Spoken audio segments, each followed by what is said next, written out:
नमस्कार. मी doctor Ramkishan गुंडरे, general physician. आणि आज तुमच्यासाठी जो माहितीपर टॉपिक आहे गॅस्ट्रायटिस आणि gastro oesophageal reflux disease. Basically दोन्ही आजार जवळपास सारखेच वाटतात, पण दोघांमध्ये भिन्नता असते आणि त्यांची ट्रीटमेंट लाईन देखील विभिन्न असते. तर पहिल्यांदा आपण ह्या गोष्टीला जे म्हणलं जातं की हायपर ऍसिडिटी, हे कॉमनली ह्या गोष्टीला म्हणलं जातं. तर याच्यामध्ये दोन प्रकारचे आजार असतात, गॅस्ट्रायटिस आणि गॅस्ट्रो इसोफेजियल रिफ्लक्स डिसीज. त्यातला आपण सुरुवातीला पहिला बघूया, दॅट इज गॅस्ट्रायटिस.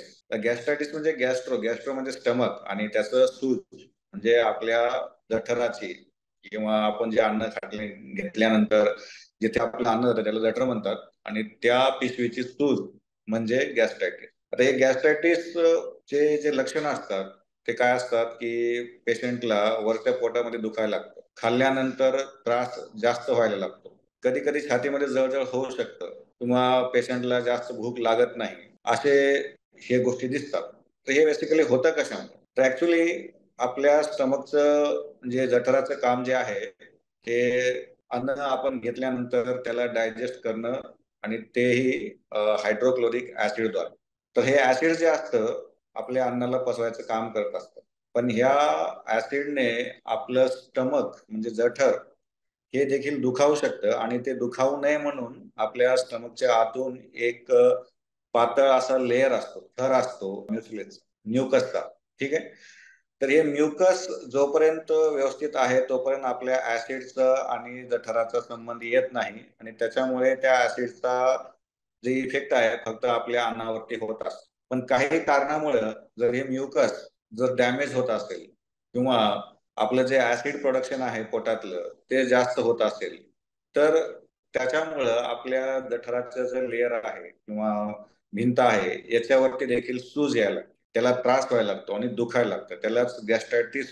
आता गॅस्ट्रायटिस होण्यामागचे मुख्य कारण काय आहे? तर बेसिकली याच्यामध्ये गॅस्ट्रायटिस होण्यामागं जे मेन आहे की आपल्याकडच्या पेशंटमध्ये आपण पाहतो अंगदुखीच्या गोळ्या अंगदुखीच्या तापेच्या गोळ्या आवश्यकतेपेक्षा जास्त घेणे, किंवा त्याच्यासोबत दुसरे औषधं न घेता डायरेक्टली मेडिकलवरून औषध घेणे. या औषधांना आपण जनरली सायंटिफिक लँग्वेज मध्ये NSAID म्हणतो, किंवा आपल्या सोप्या भाषेमध्ये त्याला आपण अंगदुखीच्या किंवा तापेच्या गोळ्या.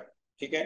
त्याच्यामुळे ते म्युकस प्रोडक्शन आहे ते कमी होत असतं, आणि त्याच्यामुळे ऍसिडचा इफेक्ट आपल्या जठरावरती होऊ शकतो, आणि त्याच्यामुळे सुचतो. दुसऱ्या गोष्टी आहेत त्याच्यामध्ये, म्हणजे जसं की कोणी जर जास्त ड्रिंक्स करत असतील, स्पायसी पदार्थ, मिरची, मसाले, कडक पदार्थ, हार्ड पदार्थ असे जास्त खात असतील, तर याच्यानं देखील आपल्या जठराच्या ज्या भिंती आहेत त्यांना नुकसान होतात, आणि त्यांच्यामध्ये सूज व्हायला लागते. त्याच्यामुळे त्या पेशंटला त्रास व्हायला लागतो, त्याच्यामध्ये वरच्या पोटात दुखणे, अन्न खाल्ले की जास्त त्रास होणे, भूक न लागणे, अशा गोष्टी याच्यामध्ये आपल्याला दिसतात.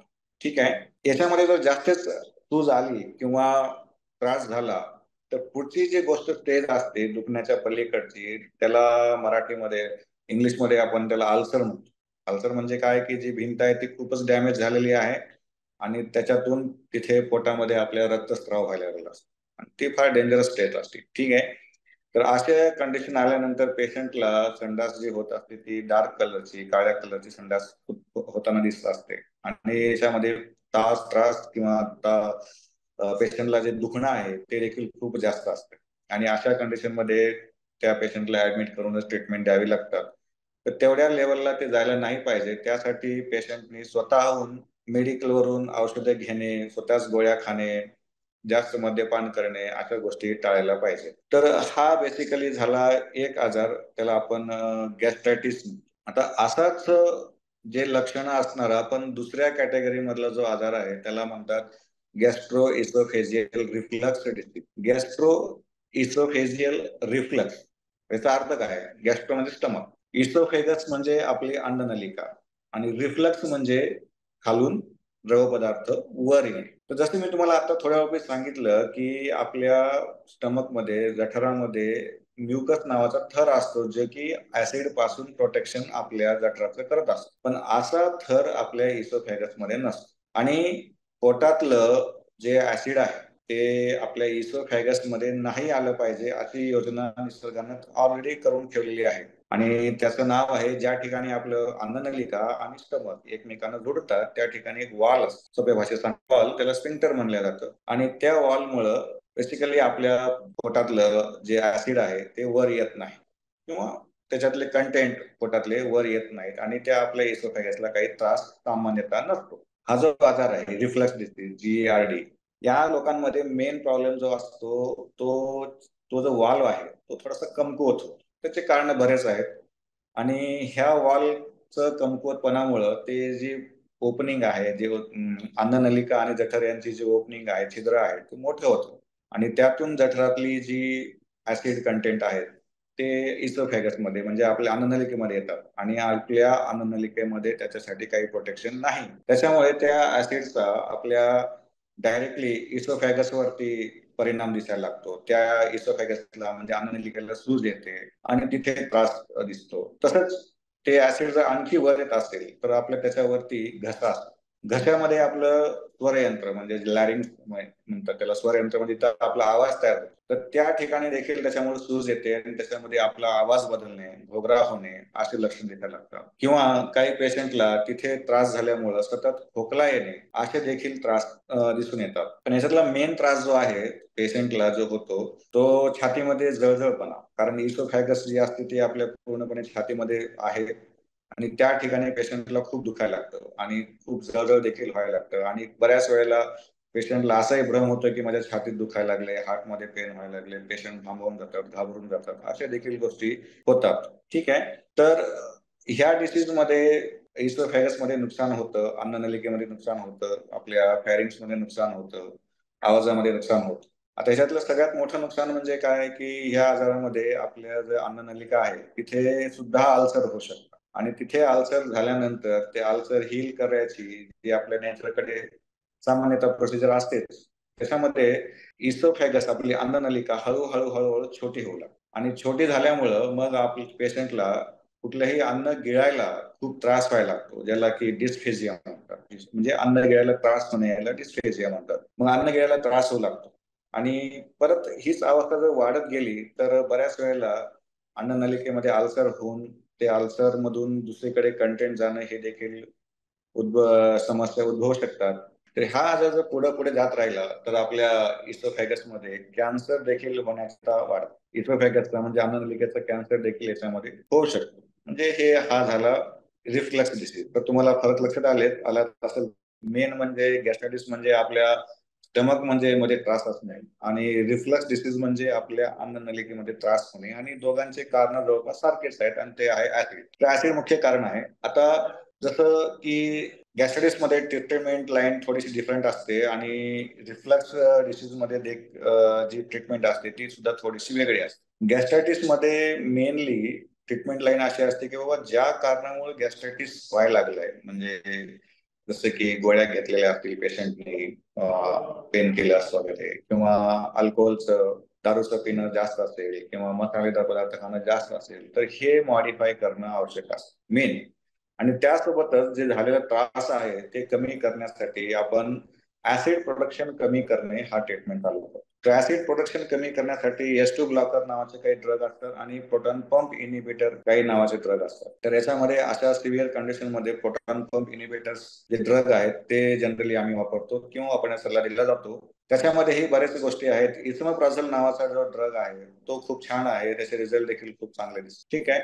तर हा जनरली आपण वापरतो गॅस्ट्रायटिस मध्ये. त्यासोबतच गॅस्ट्रिक प्रोटेक्शन म्हणजे जे म्युकस आपलं निघालेलं आहे आणि त्याच्यामुळे ऍसिड त्रास होत आहे, ते प्रोटेक्शन करण्यासाठी सुप्राफेट असे जे औषधं असतात ते वापरले जातात. आता आपण वळूया treatment gastro oesophageal reflux disease. तर याच्यामध्ये देखील मेन कारण ऍसिडच आहे, आणि ऍसिड वर येणं हा त्या दोन गोष्टी आपल्याला इथं सांभाळल्या पाहिजे. तर त्यासाठी पहिली लाईन ट्रीटमेंटची तर तीच झाली आपली की ऍसिड प्रोडक्शन कमी करणे.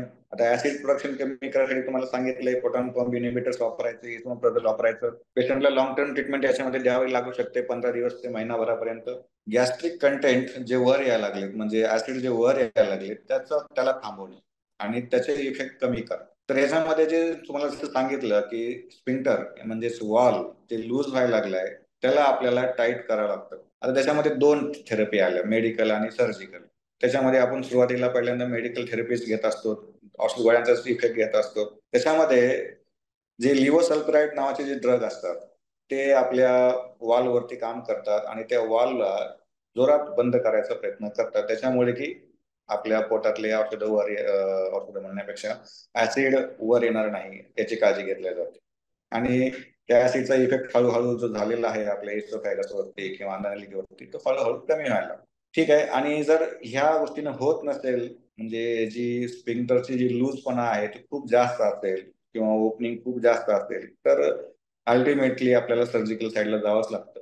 तसंच लाईफस्टाईल मॉडिफिकेशन ह्या दोन्ही आजारामध्ये महत्वाचे आहेत. आता जसं की तुम्हाला माहित आहे की आपण झोपल्यानंतर रिफ्लक्स डिसीजचा परिणाम ऍक्च्युअली जास्त असतो. जेव्हा आपण बसलेला असतो तर ग्रॅव्हिटीमुळे आपलं ऍसिड आपल्या पोटामध्येच राहतं, पण जेव्हा आपण झोपतो तेव्हा ग्रॅव्हिटी म्हणजे गुरुत्वाकर्षणामुळं आपलं ऍसिड जे आहे ते हळूहळू आडवा असल्यामुळं ते आपल्या एस्ट्रोफॅगस मध्ये यायला लागतं आणि त्याचे परिणाम दिसायला लागतात. मग ते येऊ नये यासाठी आपल्याला जेव्हा आपण झोपतो तेव्हा आपल्या उशाकडची बाजू जी आहे ते उंच करणे ही आवश्यक आहे. मग त्यासाठी पेशंटने काय करायला पाहिजे की त्याची जी कॉट आहे, बाज आहे, त्याच्या उशाकडच्या पायाखाली 2 विटा ठेवणे असे प्रकार त्याच्यामध्ये अवलंबावे लागतात, म्हणजे की जे करून ऍसिड वर येणार नाही. आणि जे ऍसिडचे परिणाम झालेले आहेत त्यासाठी प्रोटेक्शन म्हणून बाकी आम्ही अँटासिड वगैरे अशा गोष्टी रिकमेंड करत असतो. ठीक आहे.